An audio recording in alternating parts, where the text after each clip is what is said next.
Welcome to this very special edition of the Pace Report. I'm Brian Pace, reporting live at the Bronx Music Hall here in the South Bronx.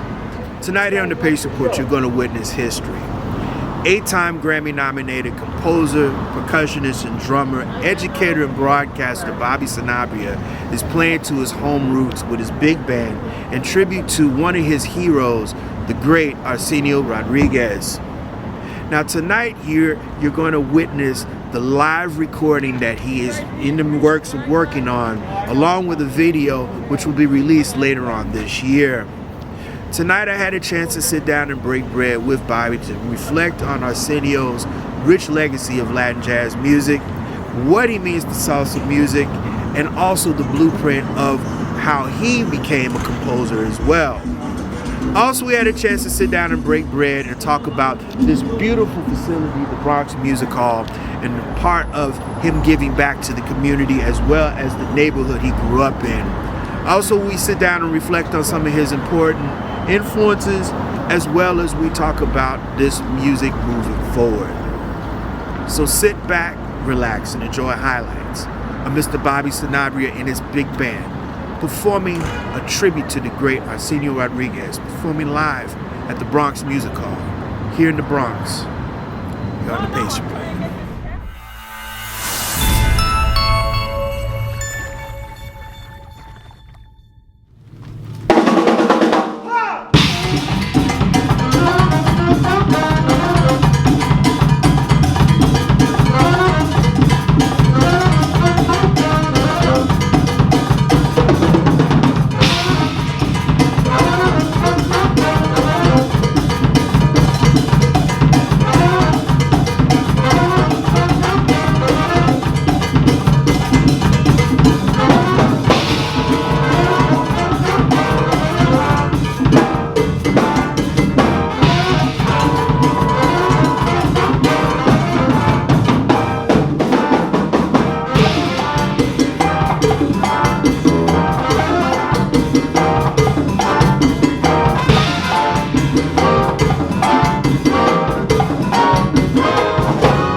When I listen to Afro-Cuban music, 30s, 40s, 50s, there's a progression of different music styles. Right, right.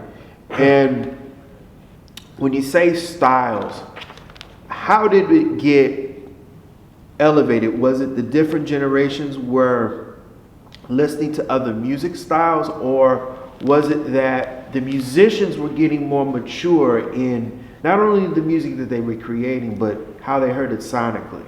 Well, I would say both, because you're always influenced by what you hear, okay? I was speaking Spanish at home with my mother and father, but when I walk out into the street, I'm speaking English with the brothers, because I was lucky. The Melrose Projects was, at the time I was growing up, was predominantly African American. So we were one of the few Puerto Rican families in that complex. There were few, believe it or not, Jewish people living in the projects, Irish and Italians. A few. You're just influenced by what you hear, what you grow up with. You are what, they always say you are what you eat. Right. How could I not be influenced by that? It's just, we say in Spanish, se te pega, it gets stuck to you, and you don't even realize it. The way we speak, like our sense of humor in New York City, we inherited that from the Jewish community, from their tradition of being self-deprecating. Right. And of course, then you combine that with the dozens from African American culture. Forget it. There's a book on the dozens. Yeah, it's like, like New Yorkers, old school New Yorkers. When they meet you, they challenge you. Right. He goes, "Wow, you have an interesting color palette in your attire," because you're probably wearing some weird thing. Right. Now, somebody who's not a New Yorker would go, "Man, what an asshole, man." And then the New Yorker is testing you to see if you're cool. Right. So if you like respond negatively when a friend of yours, "Hey, you met Jerry?" He goes, "Yeah, man. He's not cool, man. He's an asshole, But if Jerry responds, he goes, "Well, I like to be creative in my attire." Yeah. The cat is coming back at you, and both of you laugh at the same time. I wanted to, because the music that I heard you guys play, there was music to romance to. Right. There was music to dance to, but there was like a orchestral component to his music also. Right. Well, that comes from I like that you say orchestral, because for us the Symphony Orchestra of Jazz is the big band. That's where you have all the different palettes available to you in terms of you could express complex harmony with saxophones, trumpets, and trombones, and you got the rhythm section, etc. And in terms of what you witnessed and the concert that we did here in honor of Arsenio is the fruition of what Arsenio started and then was transferred to the string and flute orchestras in Cuba known as charangas with Antonio Arcaño y sus maravillas. They copied what Arsenio was doing, which was with this incredible rhythm that he developed, son montuno, which led to the mambo. And a key component of Arsenio was featuring the musicians as soloists. Right. In what we call the montuno, which is the vamp section. Antonio Arcaño was the first charanga orchestra, flute and violin orchestra in Cuba that adapted that. And they also were the first to adapt the conga drum to that style of band. Because why? They saw Arsenio, what he was doing, because Arsenio and Antonio Arcaño y sus maravillas, they had the same manager. So they booked them out. Oh, okay. They booked them together. Okay. On gigs. There's a famous picture of Arsenio shaking hands with Antonio Arcaño. Arsenio's black, Arcaño's white. White, yeah. And for a black man to be depicted shaking a white man's hand in Cuba was a deep thing. Because there's a saying in Cuba, there's nobody more racist than a white Cuban. Wow. Wow. You know, it's sad. It's sad. It's sad. You know, so even though that white Cuban, when they hear the rhythms in the carnival for the conga de comparsa, right away they're arrollando, getting in line, dancing just like everybody else. Because like Carlos Santana says, you know, when you hear the music, man, your molecular structure changes. You know, and I have to commend you, you know, going back to this hall. The Bronx Music Hall, I saw everybody get up and dance. And, you know, I always tell people, you know, when they come visit, I said, well, and those musicians, like any international jazz musician like yourself, when they played other major venues in New York City, it's not like when you're playing at home.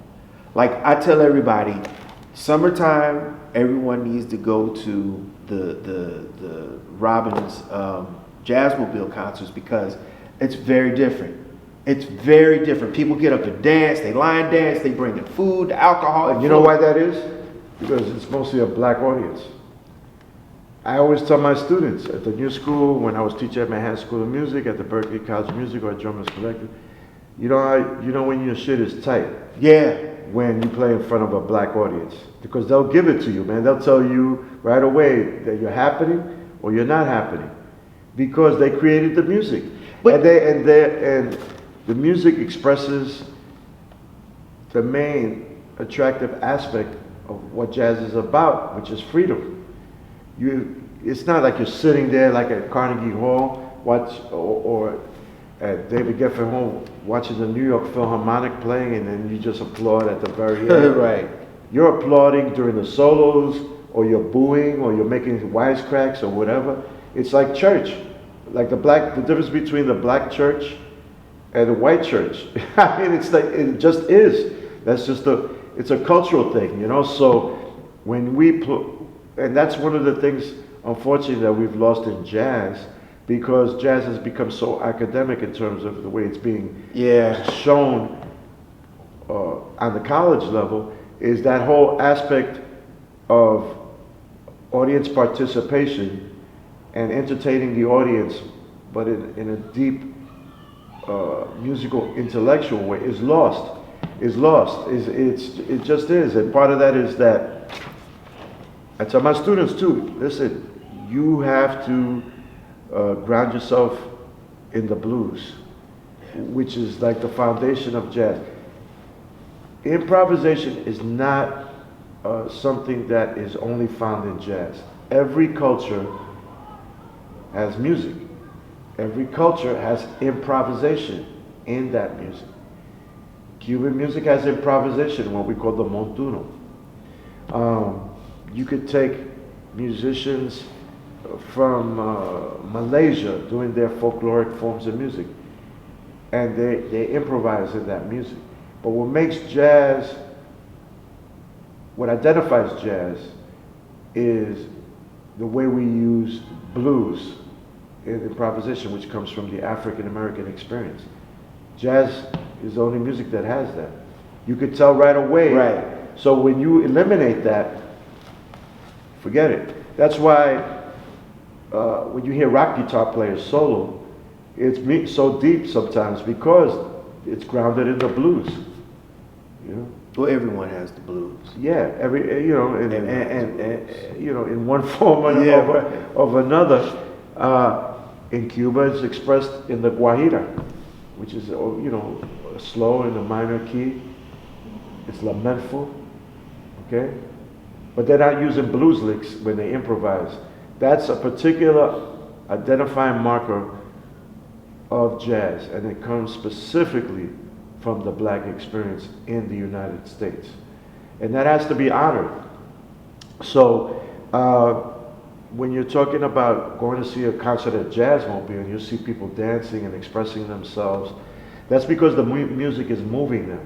But you encouraged that when you were playing live. I mean, and the world is going to see this because this is an upcoming album is coming out of this, and a video is coming out of this. And you know, I was just really glad to see everybody of all nationalities get up and dance, because this is what the music is supposed to do. Right. It's the concept that we inherited from Africa.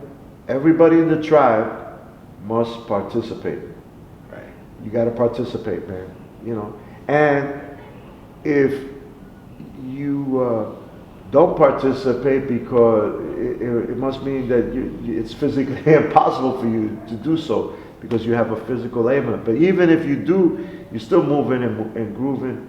The music does that to you. So even when I play in a concert setting, which that night was a concert setting, but with my Cuarteto H, my Sexteto Ibiano, my Nanette Ascension, we always at the very end play something for people to dance to. Always. Everybody that sees me knows that. We're probably the only jazz. I'm probably the only jazz artist that encourages that and expresses that at the very end. And sometimes, you know, because of the academic way jazz has been taught over the last 50, 60 years, many jazz musicians turn their noses up, and you know, oh man, no, I want people just to sit down and listen to my music. You know, they just want to make it a concert experience, which probably started. You could trace that back probably to the modern jazz quartet and Miles Davis. But the modern jazz quartet was coming up in an era where black musicians weren't respected on the same level as classical musicians, and they wanted that kind of respect, so they came out in tuxes. They specifically played tunes that were, you know, introspective and for listening. And Miles was just, he had an FU attitude toward the audience, you know. But in terms of today, it's kind of sad in that respect. Now, the other thing that led to that was in World War II, when the United States became involved in it, they started imposing a tax on nightclubs that featured dancing. Right. So big bands and big bands were devastated because most of the musicians were drafted. So clubs, particularly in New York City, club owners being inventive as they are, okay, we got to pay a tax if there's dancing. We'll just have a stage, hire smaller groups, fill up the clubs with tables and chairs. No dancing. How do you entertain the audience? As Max Roach taught. Can. You can, with instrumental virtuosity. So that was the perfect laboratory for bebop, especially at Mittens in Harlem. Yeah, so that's what you're talking about, the music being growing, the musicians being elevated and growing on a technical level, but also new forms of music developing. Like, for example, we have a style of Cuban music. It's the most modern form of Cuban dance music. It's called timba, which the word means to party. Hey, me voy para la timba. I'm going to the party. Timba is salsa. I can best describe it as salsa on steroids. Really? So it was influenced by groups in Cuba listening to who? Earth, Wind and Fire in particular. Bands like Chicago, horn bands, Parliament Funkadelic, Mandrill, etc. But mostly Earth, Wind and Fire. Wow. So they were, and you have this combination as well of highly trained musicians in Cuba, because they inherited the Russian pedagogical system of music study. Because the teachers in Cuba, the music teachers, a lot of them were Russian, because Cuba had that relationship with Russia. Right. And Russia, what's emphasized in Russia? Technical virtuosity. So that was all applied in Cuba. So you got these virtuoso congueros, piano players. So I was going to say the piano players are they're coming from a very Omar Sosa, Chucho Valdez, they're coming from a very classical trained perspective when they're playing. Right, in terms of like their chops. Yeah. They got impeccable chops. Yeah. But can you play the blues? No. That's a cultural thing, man. I was talking to Antoinette Montague, great singer that works with us in the big band, in the multiverse occasionally. She was talking, man, it's culture. It's culture. You know, you gotta experience that. If you really want it, you have to study it, live it, etc. Listen, and it can be done. A couple of years ago, the world championship dancing couple in tango was from Japan. I mean, and the Argentinians, man, when it comes to tango, they don't play, man. Right. I mean, it isn't like a passing thing. They created that, and that's their thing. And if you don't do it correctly, and if you're faking the funk, forget it.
wanted to talk about your band.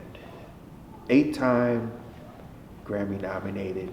9 times. 9 times. Okay, I've lost count now. You've played all over the world, and I look at what you've set up. You play your drums like an orchestra, and only a couple of drummers I can think of played their drums like an orchestra. Art Blakey. Big influence on me. I would say Buddy Rich. A big influence on me. Yeah, just I'll tell you about influences. Buddy, Art Blakey, Billy Cava, Louis Belson. These were the drummers I saw when I was coming up, when I was young on TV. I'm from the last generation. They got to see great jazz artists on TV. Ginger Baker, believe it or not, from Cream. I saw him on TV, you know, so why would I not be influenced? Gene Krupa. yeah. And from the Afro-Cuban side of things, Maestro Tito Puente, Willie Bobo, Orestes Vilato. These are all great timbaleros. Tito and Willie from East Harlem, native New Yorkers. Orestes from Camagüey, Cuba.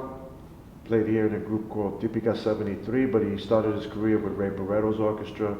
And before that, I believe he played with a few different charanga groups. And then he went on to Santana's group. Why doesn't Willie Bobo get the recognition that he deserves? Well, I think Willie, well, first of all, he's no longer alive, obviously. He passed away around, I believe it was 1983, 84, he passed away. And Willie always, he was the first inspirational light to me in terms of somebody that could play jazz drums, really swing, like Philly Joe Jones, who was another influence, and play authentic timbales. Like he knew how to do that in the context of a band playing Cuban music authentically, but he could play jazz authentically too. And he spent like 8 years with the Tito Puente Orchestra as a bongo player. So he's being mentored by Tito at the same time while playing alongside him. And he was mentored by Bongo Santa Maria, my old boss on Congress, who was playing with Tito at the time, who brought him into Tito's band. And but Willie used to hang with Roy Haynes a lot. Willie was, believe it or not, an influence on Roy Haynes, that high-pitched snare drum that Roy uses, or he used to tune his drum like that. I would say it was from the influence of hearing Willie and Tito and all those guys at the time when they were playing timbales. And Tito was a great swing drummer. He was born in 1923, so his hero was Gene Krupa. Okay. Willie is like 10 years removed from from Tito. He's younger. So where Tito was influenced by the swing era, and Tito could play jazz drums in the swing style, and his main influence was Gene Krupa. Willie is from the bebop era as a youth in New York City, and he's influenced by those drummers like Roy Haynes, like Max Roach, like Kenny Clark and others. So Willie could play that style very well. If you don't believe me, check out the Inventions and Dimensions album by Herbie Hancock. I gotta check that from out. 1964. Okay. There's a tune called A Jump Ahead. He sounds just like Philly Joe Jones on the drums. Really? In fact, Charles Tolliver told me that when that record came out, everybody thought it was Philly Joe on the album. And it was Willie. And who recommended Willie to Herbie to do that album? Miles Davis. Miles Davis. You know? So, and it's an interesting album too, because there's a tune called Jackrabbit where Willie is playing timbales, and he takes a beautiful timbales solo. In Cal Jader's group, because Willie left Tito Puente on 1957, 58 to go with Cal Jader, and Mongo left Tito Puente to go with Cal Jader. One of the main reasons Willie wanted to do the gig, Mongo didn't want to do it. He told me he didn't want to do it. They had a little group, and they had quit Tito, and they had a little group themselves called Conjunto Metropolitano in New York City. They were doing gigs. They were doing well. And then Cal Jader found out they had left Tito, and he offered them the gig, so they had to move to California, to the San Francisco Bay Area to do the gig. Mongo didn't want to do it. And Willie said, no, let's do it because I want to play jazz drums. You know, I'm going to get a chance to play jazz drums, and we're going to get a chance to play Afro-Cuban rhythms when Cal calls upon us on those type of tunes. So he convinced Mongo finally, and they did it. And it was great because you hear those recordings with Cal. Willie's playing on some swinging stuff. Man, check out an album, Concert on the Campus. Yes, yes. And Willie's yes swinging his ass off on yes. drums. So when I heard Willie when I was a kid, and I heard that album, and I heard it on the reissue, Succotash, because I didn't know the original album was called Adventures and Dimensions. I just bought the reissue of it because I saw it in a store. You know, in those days you went into record stores and you stayed there for hours just checking out the covers and everything. I saw Willie's name on it. I said, oh, I know who that is. It says Drums and Timbales, Willie Congas, and Bongo Chihuahua Martinez. I go, wow. You know, so, and I heard that and I said, man, this is what I want to do. I want to be able to play both things, jazz and authentic Latin styles. So, because in those days cats would tell you things like, well, you got to make a choice, man. What do you mean we got to make a choice? You got to decide whether you want to play funk, rock, jazz, Latin, whatever. I said, well, why can't I do it all? He goes, well, because, you know, you can't. Right. What do you mean I can't? I just heard Willie Bobo doing it on this recording, you know, in terms of jazz and Cuban rhythms. So he was a big inspiration to me. He's one of my main influences. And then Billy Cobham, because when I heard him with Mahavishnu, and I used to hear the fills he used to do on Mahavishnu, with Mahavishnu, I said, man, this guy sounds like he's coming from Latin music in some way, because the fills sound like almost like timbale fills in a way. And then when I found out he was Panamanian, I said, oh, man, makes sense. Makes sense. You know. Did Tito Puente, when he was living, and I worked with him. You worked with him. He plays on my first solo album with me. We do some duets. Yeah. Okay, he took the music and took it to a very different level. That kind of showmanship, was that an advance for the music? And what did he do to you as far as a composer and as far as a percussionist? Well, let's just break it down. As far as composition and arranging, Tito was like took Cuban music to another level altogether, because he was highly trained. You got to understand, he was a child prodigy. He was an acrobatic tap dancer and ballroom dancer when he was a kid. He studied 8 years piano with Victoria Hernandez when he was a kid. Rafael Hernandez's sister, Rafael being Puerto Rico's greatest composer. Then he studied alto saxophone and clarinet. And he played drum set. He studied with a black gentleman that all he remembers him, his name was Mr. Williams, a black show drummer in Harlem. He used to cross Lenox Avenue to go into Black Harlem to study with him, and he used to get chased back. Like I told you, New York was territorial. What the hell are you doing here, man? Lenox Avenue was always the traditional dividing line between East Harlem, which was Spanish and Jewish, and Black Harlem, which was also Jewish and African American. Mm.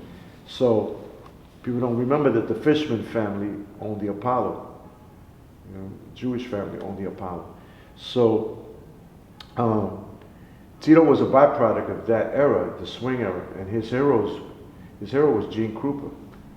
And he studied drums set with Mr. Williams, but he learned Cuban timbales from Antonino Escoyes. His nickname was El Cojito, the man who walks with a limp. who was the first drummer with the Machito Afro-Cubans. He played drums and timbales for him. And this gentleman by the name of Carlos Montesino, another Cuban gentleman who had a band. And when you see Tito doing what we call baqueteo, which is like you have one hand on the skin and one hand with the stick, and he's going he learned that from Carlos Montesino. So he's doing three things at once. Well, he's got all those influences. Right.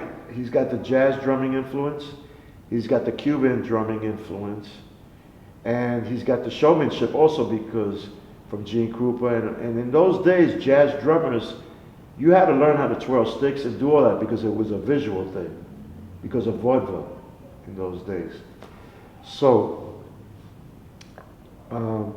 when Buddy Rich came on the scene, people started breaking away from that, even though he was a product of vaudeville. But Buddy always thought that was a lot of bullshit. Because Buddy, like I said, there are only a handful of drummers that I can say that they play like an orchestra. And Buddy was just... Well, Buddy comes from three things. He came from Big Sid Catlett, from Philly Joe Jones, and from one more drummer that escapes my name right now. It'll come to me in a second. No, I'm sorry. Big Sid Catlett, Papa Joe Jones. Joe Jones. Not Philly Joe Jones. Yeah. Papa Joe Jones, Big Sid Catlett, and one other. Oh, and Chick Webb. Because those three drummers make up Buddy. And you know who I learned that from? Roy. Mario Balza. Oh, really? Really? Because Mario was Chick Webb's lead trumpet player. He goes to me, Mario's gruff Cuban. Sanabria, Buddy Rich. He goes, you put Big Sid Catlett, Chick Webb, and Papa Joe Jones in a test tube. Shake it up, you got fucking Buddy Rich. So I said, wow, yeah, you're right. You're right. And here's another interesting fact. Well, Mario told me this. He goes, you know where bebop drumming comes from? In other words, where you're keeping time, like say this is the ride cymbal, you're playing 2 and 4 on the hi-hat, and then the bass drum and the snare drum are conversing.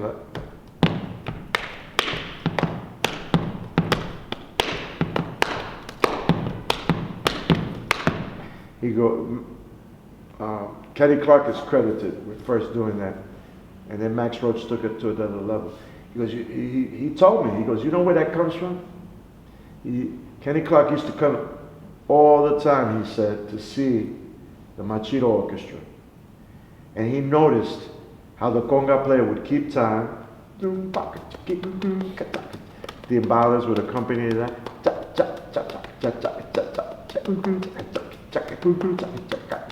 And against that, the bongo player would converse.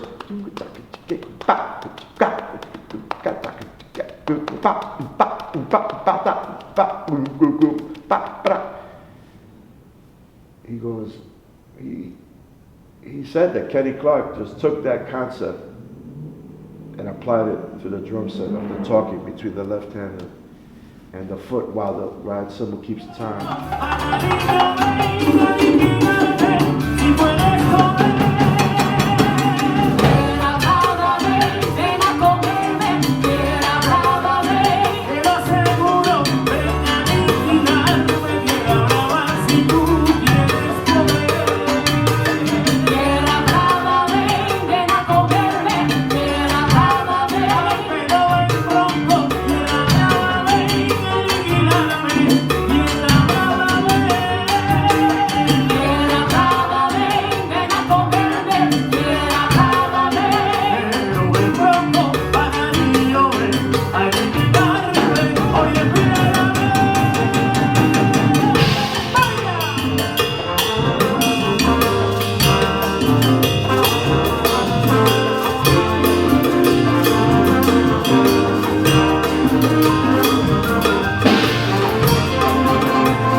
What's fabulous about this is that some of your board of directors here at Bronx Music Hall are international icons. And I'm talking about Will Calhoun, Living Color, a fantastic percussionist and educator, Grandmaster Kaz, and you got Jimmy Owens, NEA Jazz Master. And I like the fact that... And they're all Bronxites. Bronxites, that's it, that's it. The thing that I really love about all of this is that it's not only the Bronx-centric, but as you said earlier, the world knows about how rich the community manufactured and produced this quality of culture.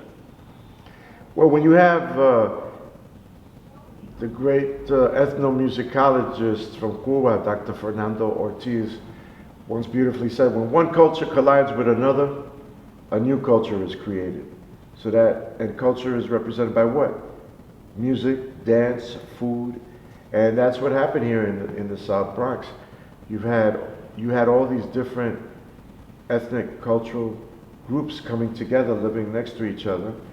I'm not saying it was easy, because the specter of racism and bigotry has always been present in the United States and in New York City, and it manifested itself in the territorialism that used to happen here in the Bronx and the rest of New York too.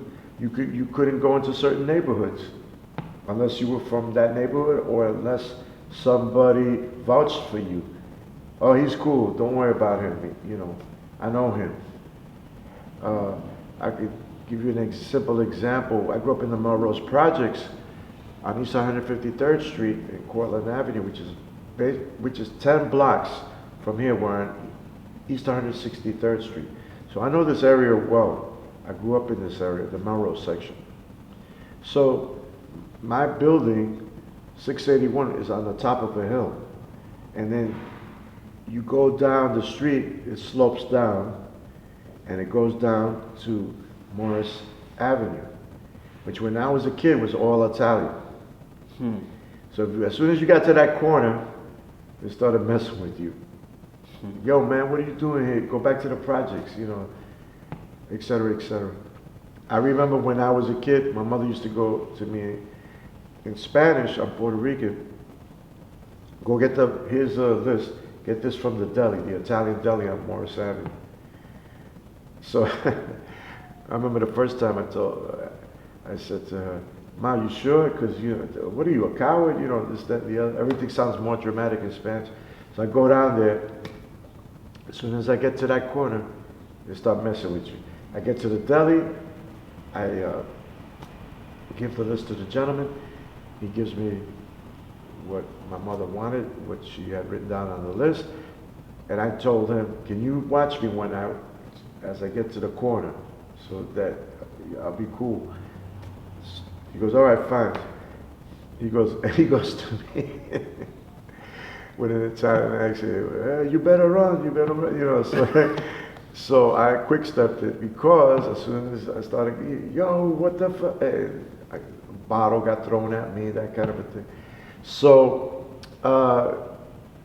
those are indelible experiences that leave an imprint on your mind. And when I tell people that, they start looking at me like it's unbelievable. But that's just the way it was back then. The only places that were neutral were the candy store, church, the barber shop, and the church dance. And when you played basketball, handball,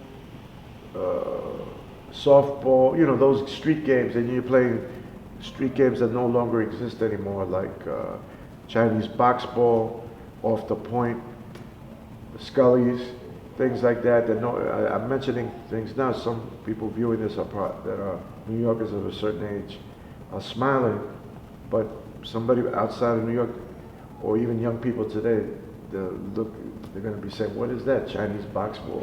You know? So these things brought us together, especially the dances, because although there was ethnic tensions, racial tensions, if a girl is attending the dance and she's gorgeous, and if you happen to be Italian or Irish and you did not like, because you had learned prejudice in your home, a black person, but if the girl was beautiful, cats would say to each other, man, I don't like these people, but man, she's fine. I'm going to ask her to dance. So those kind of things would happen, and because of the music. Right. If you look at West Side Story, the iconic movie and the play, the musical, where is the point where both warring street gangs dancing are in ecstasy? Dancing. The dance at the gym. Yeah. They're in ecstasy. And parenthetically in West Side Story, they come together because of mambo. Right. You know, what we know as salsa today. So that was a very powerful thing when I was growing up, and I'm a product of that.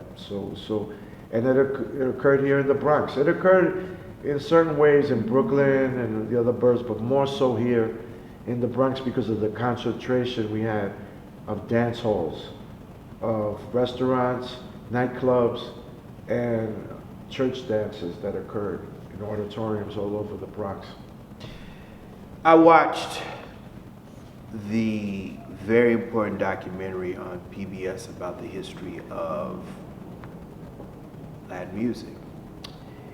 And your generation came up in the era of New York City of folk music. There was Motown, there was rock and roll, and the music of your generation was boogaloo. Yes, but all of those things that were happening at the same time, as you said, and boogaloo was an outgrowth, or what became known as Latin boogaloo, because boogaloo is an old Southern term that African Americans applied to rhythm and blues. It was a synonym for rhythm and blues. So when my generation of New York-born Puerto Ricans are growing up listening to doo-wop and R&B. It was inevitable that we would combine that. And of course, the Latin music that we played was Cuban-based music.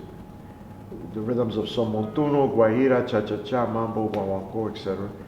So people have to, that's why I don't like that term Latin too much, because when you say Latin, right, I always say, well, which type of Latin music do you mean? And I want you, this is what the Pace Report is all about. We need to have clarity and also need to be on the same page as far as the lineage of this music, because Tito Puente detested the term salsa music. Right, as do I. Yeah, because it was a marketing term that was beautifully developed by Jerry Masucci, who was the founder in 1964 of Fania Records, with Johnny Pacheco, who was Dominican but grew up in the South Bronx with Ray Barreto, Orlando Marin, Eddie Palmieri. These were his boyhood friends. And Jerry was a Cuban music fanatic. Why? Because he was from Brooklyn. And he became a police officer, a New York City police officer. But before he became a New York City police officer, in 1952, he was in the U.S. Navy. And where did they station him? In Guantanamo, Cuba. So that's where he fell in love with the music, hardcore and heavy. When he came back, he became a New York City police officer. Then he studied to be a lawyer. He was he worked for a law firm that had an office down in Mexico. Since he spoke Italian and Spanish is not too far removed, he was assigned down there. And then he was assigned to Cuba to work there, and that's where he really got to meet the musicians, etc. And according to him, he used to go to a diner that all the musicians used to hang out at after their gigs in La Habana called Fania. And this is the amazing thing. When Fidel Castro came into power in Cuba on January 1st, 1959, he hires Jerry to be his public relations person. Wow. Yeah. So Jerry, you know, his whole ethos was coming from Cuban music and his love of it. And 1960, the trade embargo happens against Cuba, imposed by the United States. 1962, the travel embargo, and that's when Jerry decides, I got to get out of here. You know, so he comes back to New York.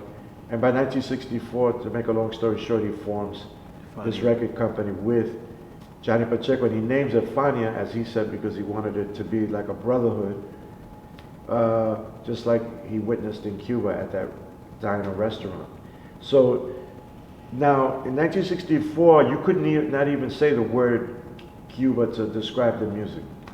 People use the generic term Latin, but Latin music means all of the music from all of the countries in Latin America. What specifically do you mean when you say Latin? Are you talking about Argentinian tango? Are you talking about Colombian cumbia, etc., etc.? I remember when I was a kid listening to Radio Wado in the mornings, which was a ritual for my mother and father when they woke up. That's New York City's oldest continuously run Latin music radio station. They used to say things like, y ahora música de la cuatro, and now music from the four. And then they play Sonora Matancera, which is a band from Cuba, a famous band where Celia Cruz became famous. So I asked my mother, what does that mean, la cuatro? What are they talking about? He goes, la cuatro, the four, C-U-B-A, Cuba. It was a clandestine way of saying Cuba because the Cuban Missile Crisis happened, anti-Cuban sentiment, the whole thing. But that's crazy, Bobby. Not to cut you off. There was this anti-Cuban sentiment, but everyone loved the music. Everyone loved cigars. Everyone loved the hats. Everyone loved the culture, the food. Yeah. But in terms of like advertisers on radio and things like that, you know, so, I mean, these unwritten rules in terms of racism, bigotry, etc., and xenophobia too. When they all combine, they get manifested in different ways in mass media. So Johnny, Izzy Sanabria, who was no relation to me, but he was the art director at Fania Records. They all got together and they started saying, let's use that word salsa to promote the music, because the musicians use it as an expression. You know, like musicians in jazz or in R&B, African Americans, but hey man, put some sauce on it, make that funky, you know. Same thing in Afro-Cuban based dance music. Oye, pon un poquito de salsa, put some sauce on it, man. And little by little, you started hearing it on the recordings, the singers using it as an expression. And they ran with it, especially Izzy, who was also, besides the art director at Fania, he's very important to the history of the music because he was the first graphic designer to design album covers with an artistic aesthetic. Instead of having, like, if you look at the albums of the 1950s, they're dealing with basically Cuban music. They have a girl on the cover with maracas and her tongue sticking out in a provocative pose. I remember the Cal Jader album, Demasiado Caliente. It's a silhouette of a naked woman dancing. Izzy, he was a fan of Salvador Dali. He was a trained artist. He worked to art and design high school. That's what it makes sense now, because I'm looking at Riot, Ray Barretto's album cover. It's kind of like psychedelic.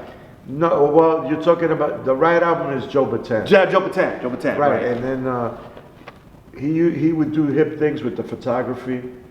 Also, he is still, he's retired, but he still got the skills, graphic designer in terms of his drawing skills, cartoon skills, etc.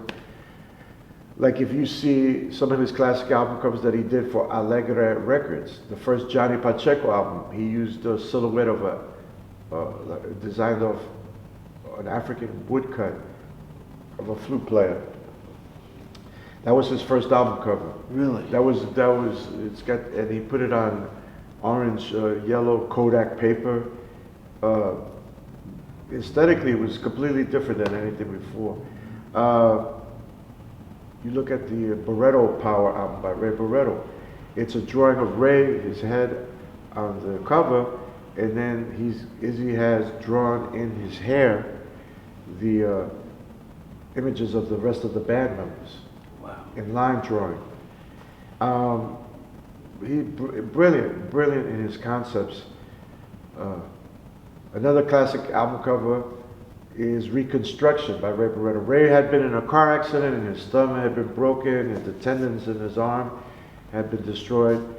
And then when he came back to playing that album, it's an amazing album everybody should have. Well, he came up with the concept of painting of Ray's head on top of a hand, Ray's hand, inspired by the Lilliputians, those, all these miniature people, tiny people, reconstructing Ray's hand.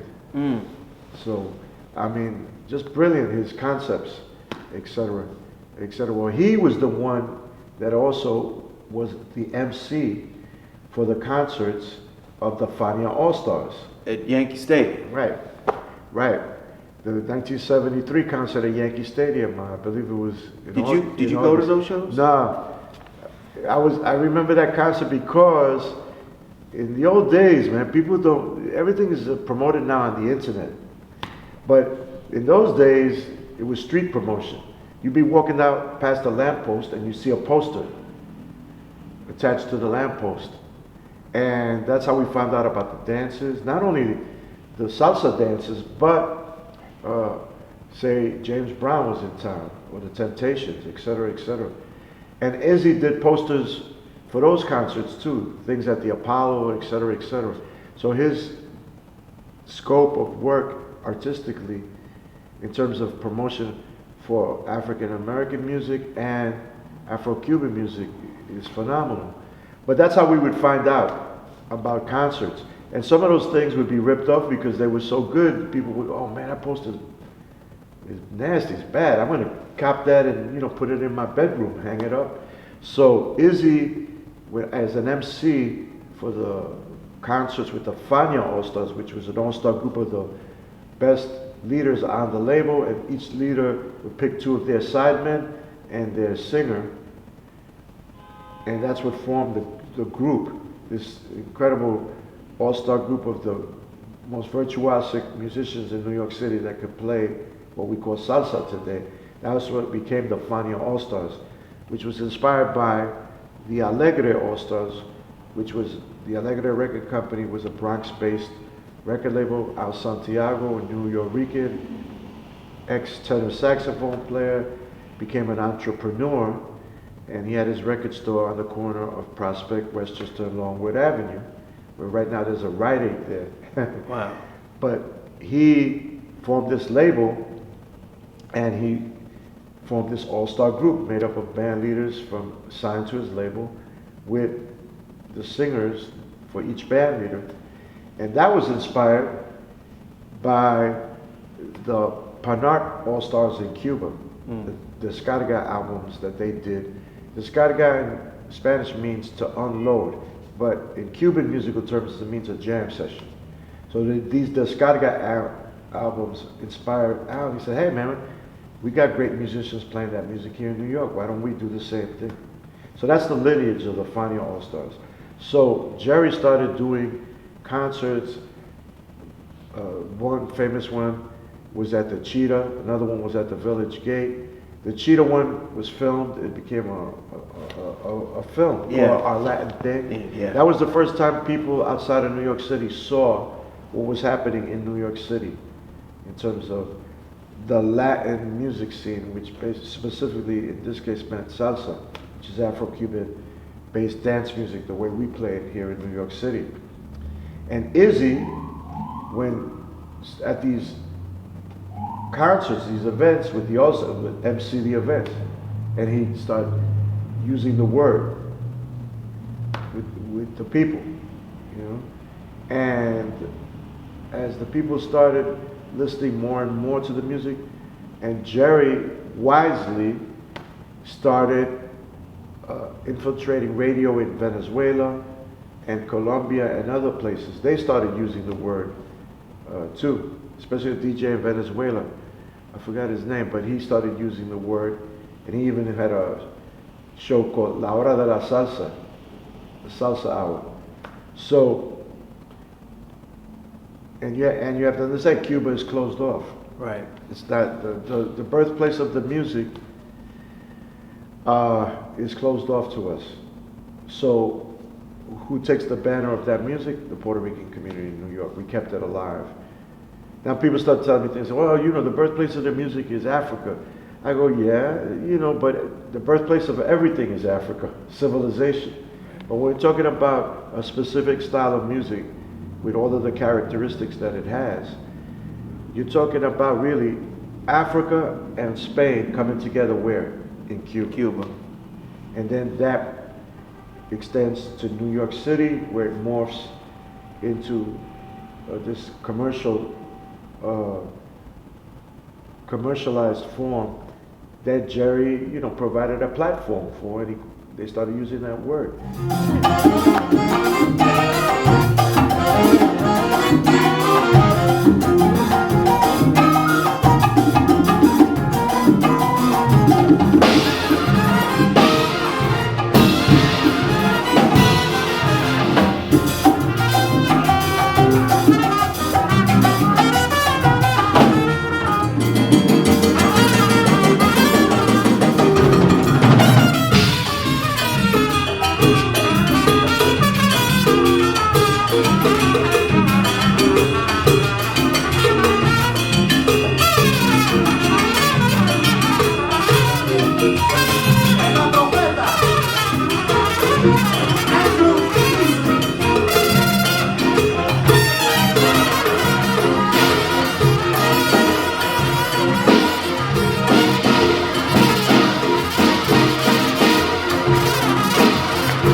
very proud of what you're doing is WBGO, your radio show every Saturday.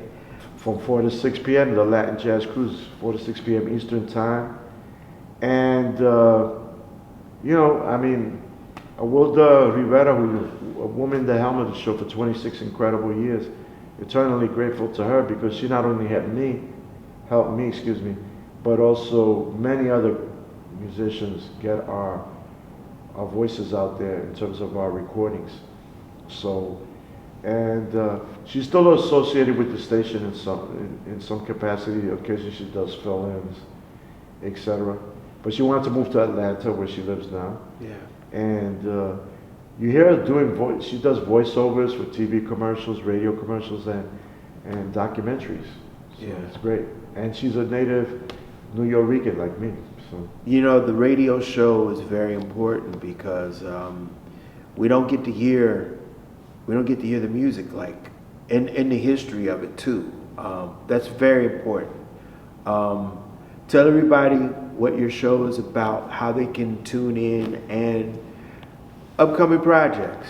well, the Latin Jazz Cruise airs every Saturday from 4 to 6 p.m. Eastern Time on WBGO FM 88.3, coming out of the great, mighty, majestic city of Newark, New Jersey. You can listen to it on WBGO.org, which is the website, or get the app. And you can listen to it anywhere in the world, either on your computer, any listening device, or through the app, or by going to the website. You don't have to listen to the show in real time. You can listen to it afterwards through the archive. And to access the archive, you type in your search window WBGO Latin Jazz Cruise. That's CRUISE, and the archive will pop up. And you can go back several weeks in the archive to listen to the show. And my concept in the show, when I was asked to do it by Amy Niles, who I have to thank profusely, she was the one that asked me to do the show because Wilda had retired. She was at that time the CEO of the station. Steve Williams is now, he's doing a fantastic job. I said, I'll only do it if you let me, if I can use that as a platform to educate the public. And she goes, that's why I want you to do it, because I see what you do live when you explain the tunes, introduce them to the audience. So I have a very limited amount of time to do that because I have to, but my thing is always, I came from jazz radio, listening to jazz radio when I was young. Here in New York City we had WRVR, which no longer exists, WKCR, which still exists, only has jazz part-time, where they would tell you about the musicians on the track, the composer, maybe the arranger, and the year the piece came out on, what album it came out on. So that's what I do. I give you the year, the album it's on, the title of the album, the composer, the arranger, which are the secrets to any band, the arrangers, whatever style of music it is. Sometimes it's multiple arrangers, sometimes it's everybody in the band. And the musicians who are featured as soloists on the track. Because we listen to jazz mainly for what? The solos. Right. And a lot of times announcers just announce the artist, but who took that badass tenor solo? Who was that? I do that with every cut. I have only a very short amount of time. So I remember one cat asked me, well, how come you don't announce all the names of the musicians on a big band track? Believe me, I tried doing that. It's just too much. It's just too much. So I stick with the soloists. And if I have a personal connection to the artist, or I can give you some historical factoid, then I'll do that. Like sometimes I hear a tune composed by somebody and I know, oh, that was inspired by another song, like take the A Train but they wrote a different melody and the harmony is slightly different, but it's based off that tune. So you get a little insight into the thinking. And I also mentioned the rhythm that the song is in, whether it's a samba, a maracatu, a cha-cha-cha, a Mozambique, a mambo, etc., etc. And sometimes I even vocalize the rhythms so that people get locked in to, you know, what it is. One of the criticisms I get from the jazz intelligentsia is, oh, well, you know, I don't know enough about Latin music, or you know, this, that, and the other. Or I say, well, you know, the information is out there, you can learn. Start asking questions.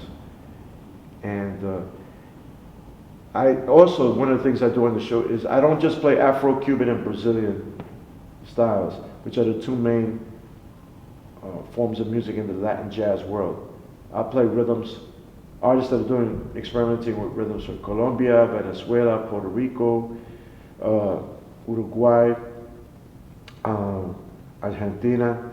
So I try to, every show, give a kaleidoscope of the music and also feature women. I always make sure I feature women on the show.